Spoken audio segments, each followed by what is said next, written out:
Bonjour, je voudrais vous présenter un rapport qui est en train de sortir au Conseil d'analyse économique sur les banques centrales après la crise. Avec l'idée, qu'est-ce que nous avons retenu, qu'est-ce que nous avons appris, compris, et qu'est-ce que nous pourrions changer. C'est un rapport assez technique, puisqu'il s'agit de voir comment piloter les banques centrales, les anticipations, comment gérer, au fond, les grandes masses monétaires dans le monde, avec quelles règles, selon quel message et selon quelle philosophie. Ces travaux que nous avons menés à quatre, pendant presque un an et demi, nous ont conduit à faire des enquêtes auprès des principaux économistes mondiaux, auprès des banques centrales, aller voir également des banques centrales américaines, françaises et européennes, par exemple. Et donc nous avons, par rapport à ça, essayé de trouver une synthèse et de préparer quelques choix. Ceci peut apparaître assez lointain ou assez technique ou assez théorique. Et je voudrais, si vous me permettez, donner mon sentiment par rapport à ce travail et essayer de voir comment est-ce que l'on pourrait l'utiliser par rapport à ce qui se passe. La première chose qu'il faut se dire, c'est qu'une banque centrale a une mission de fond qui est d'assurer la stabilité monétaire, c'est-à-dire de faire en sorte que l'inflation soit contenue. Vous savez que dans le cas européen, c'est autour de 2%, ou plus exactement au-dessous de 2% et pas très loin de 2%, en particulier que la Banque centrale européenne ne veut pas une inflation qui flirterait avec 1%, parce que 1% ça pourrait être 0,5, 0,5 ça pourrait être négatif et ça pourrait conduire à la déflation. Donc la Banque centrale européenne a un objectif qui est la stabilité des prix autour de 2%, pas loin de 2%. Et de ce point de vue-là, à force de marteler, à force de convaincre sur ce message, nous avons effectivement 2%, c'est-à-dire que les salaires, les discussions autour des conditions de partage de la valeur ajoutée s'orientent, s'organisent autour de ces idées sur l'évolution des prix. Et donc, quand on se dit qu'on aura 2% à moyen terme, eh bien, sur l'évolution des salaires, des prix dans le système, tout le monde se cadre sur 2% et on obtient 2%. Donc, la crédibilité est atteinte et la crédibilité fabrique cette stabilité. À côté de cette mission, qui est les prix, qui est définie très précisément, comme je vous le répète, dans le cadre européen par la stabilité des prix, alors que dans d'autres pays, c'est une indication de targeting, c'est-à-dire d'objectif de prix qui peut lui bouger. Donc c'est vraiment, en tout cas, les prix, mais la façon de le faire est différente. À côté donc de cette idée de stabiliser les prix, il y a également l'idée de stabiliser la finance et d'essayer de voir que le système dans lequel nous vivons, le système de financement de l'économie, ne s'emballe pas, n'en fasse pas trop, ne fasse pas des bulles et ne conduise pas à des excès à la hausse et qui, bien sûr, se corrigent. Et donc, au fond, dans le système mondial dans lequel nous vivons, on a des banques qui disent « moi, je m'occupe de la stabilité des prix », d'autres qui disent « je m'occupe de la stabilité des prix et de la stabilité financière ». Et la façon dont ça s'organise, dont ça se discute est absolument essentielle. Si vous êtes américain, on va vous dire « moi, je m'occupe de la stabilité des prix et aussi du chômage ». Et je regarde de plus en plus la stabilité financière. Si vous êtes européen, on va vous dire « moi, je m'occupe de la stabilité des prix ». Et, parallèlement, depuis la crise, de la stabilité financière, mais je ne veux pas, en quelque sorte, une pollution entre l'un et l'autre. Donc, est-ce que je regarde l'un? Est-ce que je regarde les deux? Est-ce que je regarde les deux conjointement? Avec quelle pondération? Ce sont là des questions absolument cruciales, décisives pour se sortir de crise et pour le futur. Si l'on regarde ce qui s'est passé aux États-Unis, avant la crise, l'idée était la croissance. Allons-y. Il y a à suivre les prix, mais pas trop. Il y a à suivre la croissance et faire en sorte que le chômage soit le plus faible possible. C'était Greenspan. Et donc, la stabilité des prix, oui, bien sûr, mais sans être obsessionnel. Et la stabilité financière, on verra après. Et toute la philosophie qui a fabriqué la crise, c'était l'idée allons-y, et on corrigera après, on nettoiera après, cleaning up afterwards. Greenspan disait, une bulle, comment voulez-vous que je sache s'il y a une bulle? Des prix qui montent trop, comment voulez-vous que je sache ça? Parions sur le fait que la croissance se développe, parions sur le fait que les gens seront au courant de ce qu'ils font sur leurs décisions, faisons en sorte qu'ils soient responsables de leurs choix et donc de leurs erreurs, et allons-y. Donc, toute la philosophie des missions des banques centrales sous la logique américaine, et la mission américaine, c'était de la croissance, pas trop d'inflation, bien sûr, mais de la croissance, et on verra. Et s'il y a des bulles, eh bien au fond, c'est le prix à payer pour la croissance. Dans le système européen, ça n'a jamais été ça. Et au fond, la crise nous a donné raison, mais on en aurait fait un peu plus, ça aurait été presque mieux. Qu'est-ce qui se passe dans le système européen? Comme je vous le disais, c'est la stabilité des prix, ça c'est clair. Et avant la crise, on disait la Banque centrale européenne est en charge de la stabilité des prix et contribue à la stabilité financière. En charge de, contribue à. Cette distinction, cette dichotomie même, cette hiérarchie existe encore. Et quand on demande à M. Trichet, est-ce que vous êtes en charge de la stabilité des prix, il dit, j'y contribue. Je m'occupe effectivement de voir si des banques ne sont pas trop exposées globalement, mais je ne veux pas que ça pollue mon objectif principal qui est la stabilité des prix. Et c'est autour de ces questions que se posent des questions, hein, des interrogations sur l'évolution des mandats et des missions des banques centrales. Par rapport aux États-Unis, cleaning up afterwards, on s'est rendu compte que c'était catastrophique.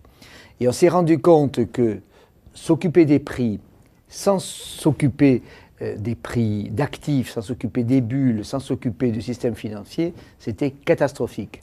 Et que cleaning up afterwards, c'était en fait tout le monde qui devait nettoyer. Et donc les États-Unis sont en train de bouger.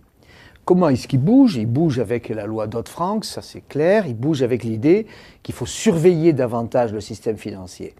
Simplement, entre vous et nous, il n'y a pas beaucoup d'efforts qui se mettent en place. Et on voit bien que le système américain regarde les petites et moyennes banques en disant bon, ben, si ça saute, c'est pas grave, il y en aura bien une autre qui fera un rattrapage lundi, après le week-end. Bon, les très grandes, il faut les suivre, mais l'idée d'une surveillance précise, organisée, n'est pas encore trop entrée dans les mœurs. Et en particulier, l'idée que les encours de crédit, la dynamique des crédits doit être suivie.